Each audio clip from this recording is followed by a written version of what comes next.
Hello, I'm Tony Vlahos for ExecuNet.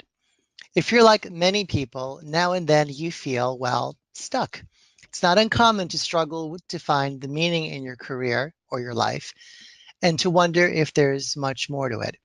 Here to talk to me about this subject is someone who understands the struggles individuals face when trying to find purpose in their work. Dr. Jane Horan is an internationally recognized expert in career transitions. In her new book titled It's Clear, the Career You Own, she connects the dots to show us how to find purpose at work every day. It's an uplifting guide filled with reflective questions and practical tips, and I encourage you to pick it up. Jane, hello. Good to be talking to you. Thank you. Great to be here.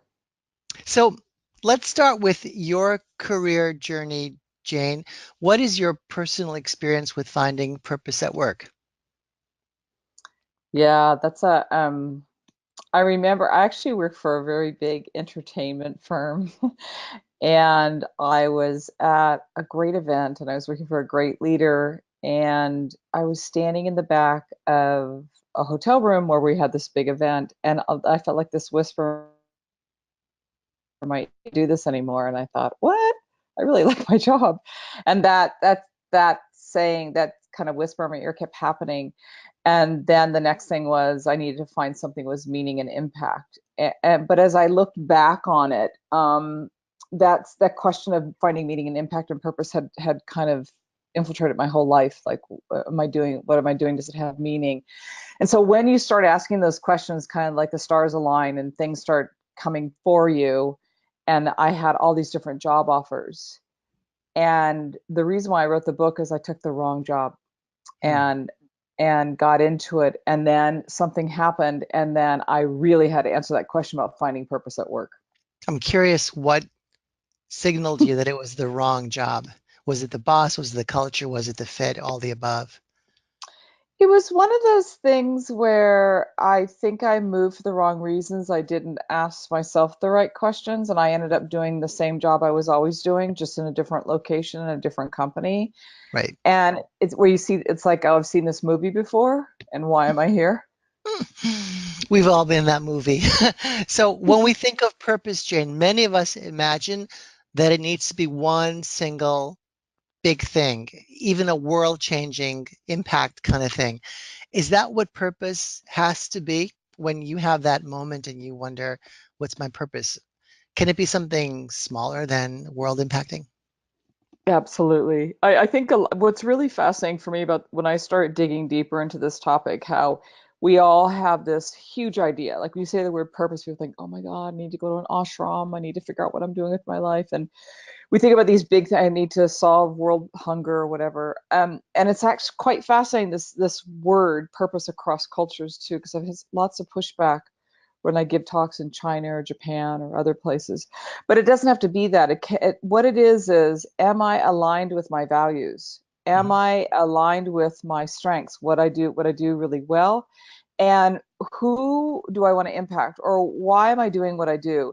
And it's kind of asking those questions. And when they all come together, then that's when the magic happens. You just kind of know it. You go, yeah, this is it. Mhm. So it And doesn't have to those, think anything big. right, and those questions, it seems, apply equally in your life and your career. They're not different questions if you're considering what's my purpose at work versus my purpose in life, period, right?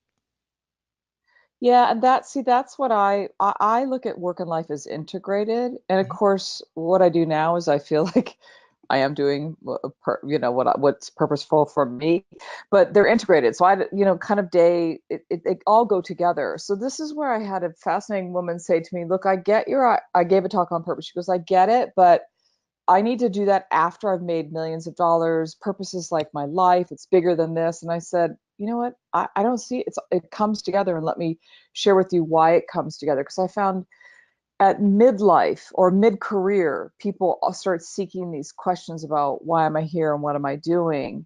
And that's where life and work come together. But it's not only at that time. For the millennial generation, it starts from day one at work. Mhm. And there's lots of data on because I did a lot of quantitative research on this, even though I'm a qualitative researcher. I went to see, did anybody else research this? And I found that they did. Mhm. So let's fast forward from the millennials to the executive suite. All right. Yeah. Where does a C-suite executive begin to find purpose? So when I started, I interviewed leaders across the Asia Pacific region, and when I was interviewing leaders, all of them told me that they wouldn't be doing what they're doing unless it had meaning and purpose. And that's when I started digging underneath. But what does that mean, and how do you find it? And so what I find is in the C-suite, most people have it, or if they don't, there are steps you can take to find it.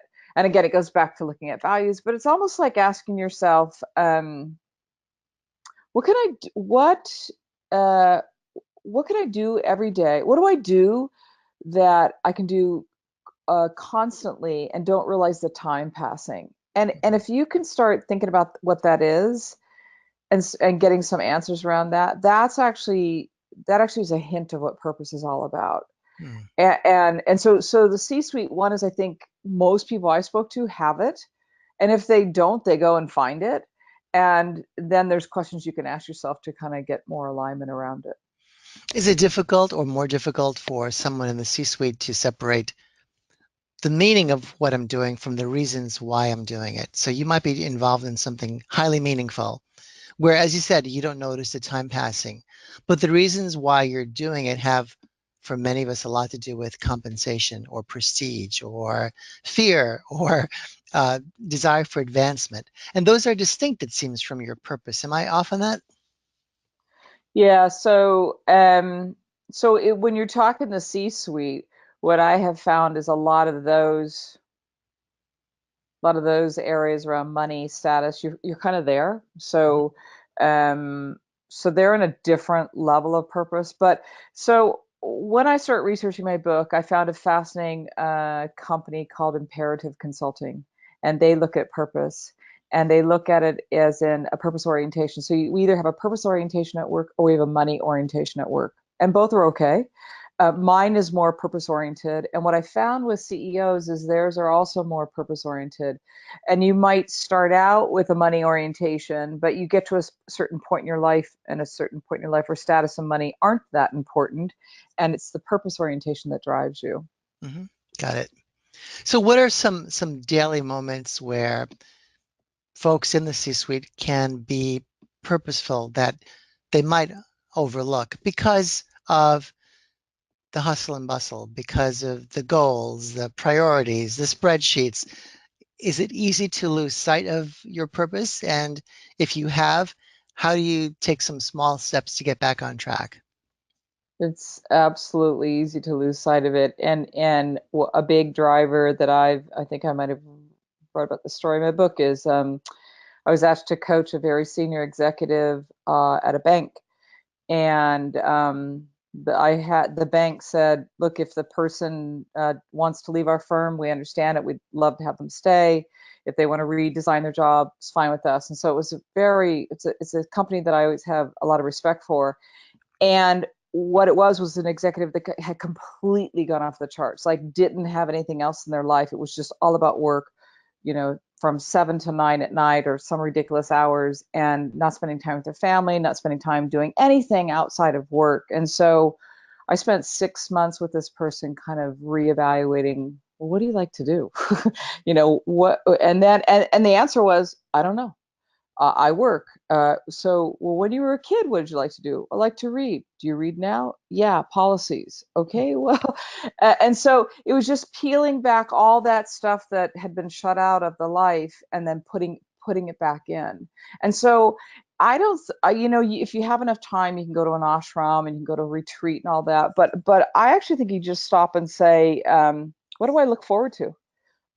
What this next word, I know for a lot of C-suite they're going to think it's crazy, but what gives me energy? And I don't mean it in a very airy fairy way. It's like, what drives you? What are your intrinsic motivators? And who inspired you today? Like, even if you ask that question going to work every day, you're going to start it's the reflective, you're going to start getting some answers about you.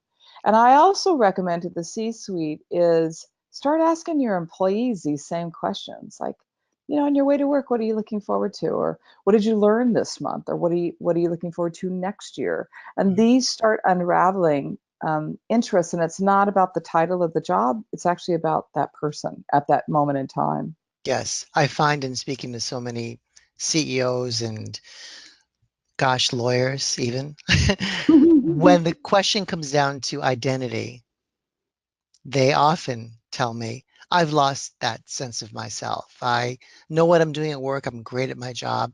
I've got everything that anyone could imagine, but I don't remember who I am anymore. So, well, tell me what that means to you. And they'll say things like, I used to be someone who enjoyed doing this. The thing that used to get me up in the morning is that I was a history buff. I was into stories. I was an artist. And that sense of self seems to have been left at the curb because we have a different perceived purpose at work from our identity. Can you talk to me about that perceived dichotomy, identity and purpose? Are those at odds in any way? Or how do we bring those two together so that when you go to work, you bring that self to work and you feel that your purpose is aligned with who you really are? Yeah, and I think that so what I found is with most in C-suite, there's a time in their career where they start asking these questions. And as a coach, the same questions come up. I don't know who I am anymore. I don't know what I like to do. I don't know if this is what I should be doing. And so that's where like there's dissonance. Like you go into a role, you take a job, and it's completely the antithesis of who you are, not aligned with your values, not aligned with your strengths. And so it just takes time, like you were saying, if somebody was a history buff, to go back to, well, what is that? And then when you find out what that is, because I actually think the harder part is finding out what that is. Mhm. Now, how do you put that back at work? Yes. It could be somebody, okay, history buff could be somebody who loves to do research, and maybe that has all been taken away. Well, how do you add that back in? Or it could be somebody who's very creative. I actually just worked with an executive, exactly the same thing. She had everything. She goes, I have it all. I don't need anything. I've buildings, I've got houses, I've got everything.